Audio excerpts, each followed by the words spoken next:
He was just a janitor to everyone else, invisible in his khaki uniform and calloused hands. But to the grand piano tucked in the corner of the hotel lobby, he was a ghost of something forgotten, someone who once mattered. Every night after the guests left and the chandeliers dimmed, he would gently wipe the dust from the black and ivory keys, his fingers pausing like they remembered a time they belonged there. But no one ever asked his name. No one ever noticed the way his gaze lingered a little longer on the Steinway. No one until she did. Her name was Isabella Hartwell, a sharp, stunning CEO of a luxury hotel chain known as much for her elegance as for her biting tongue. She walked like she owned the ground beneath her heels, and perhaps she did. One late evening during an inspection visit to the hotel, she caught the janitor softly humming near the piano. She raised an eyebrow as if amused. "Do you even know what that is?" she asked, gesturing to the piano. Her voice was laced with mockery. The janitor, Marcus, nodded gently without looking up.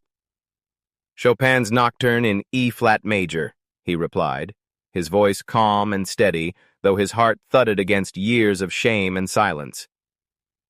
Isabella laughed, a cruel, hollow sound. "If you can actually play Chopin," she smirked, "I'll marry you." Her words were intended to humiliate, a challenge not meant to be taken seriously, but Marcus's eyes didn't waver. She turned and walked away before he could respond, not realizing that her arrogant joke had just unlocked a door that had remained sealed for decades. Marcus's past was a symphony of broken dreams.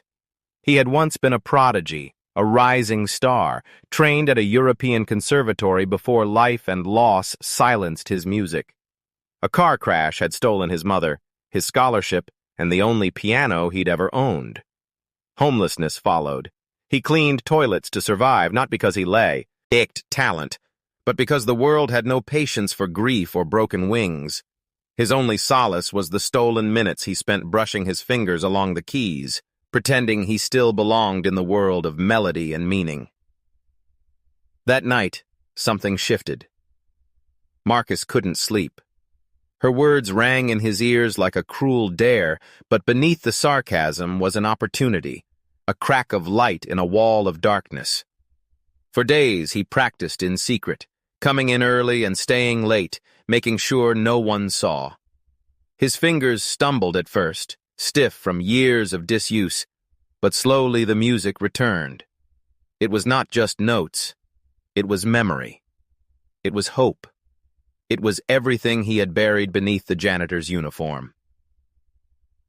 A week later, Isabella returned to the hotel for a formal fundraiser. The lobby was filled with guests in glittering gowns and crisp tuxedos.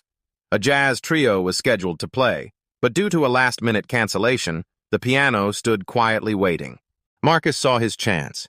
He removed his gloves, his apron, and slowly walked to the bench. The room fell into a hush as he sat down. Most guests thought he was just moving the piano, maybe cleaning it. But when he placed his fingers on the keys and began to play, something incredible happened. The haunting, elegant notes of Chopin filled the lobby like a forgotten prayer. Conversation stopped. Glasses froze mid-air. Isabella turned sharply, confusion washing over her face as she saw the janitor, her janitor, commanding the room with nothing but his hands and heart. The music poured out of him, not just as sound, but as truth. Pain, love, loss, and healing were all stitched into each measure. The lobby melted into a quiet cathedral of emotion. Some guests wept without knowing why. Isabella stood motionless, her face pale, her lips parted in awe. For the first time in a long time, she was speechless. When he finished, the silence lingered as if no one dared disturb the sacred air he had created. Then came the applause, hesitant at first, then roaring, overwhelming. But Marcus didn't smile. He stood, bowed slightly, and walked away without looking at her. He had already said everything he needed to say with his music. Isabella approached him later, her usual poise shaken. "Why didn't you ever tell anyone?" she whispered. Marcus simply replied, "No one ever asked." Her eyes welled up with something that looked a lot like regret, but he wasn't looking for an apology. She had offered marriage as a joke. He had answered with dignity, not desperation. From that day on, Marcus no longer wore a janitor's uniform. Isabella offered him a permanent role as the hotel's resident pianist. But more than that, she changed. Softer, kinder, humbled. Sometimes she would sit by the piano as he played, listening not just with her ears but with her heart.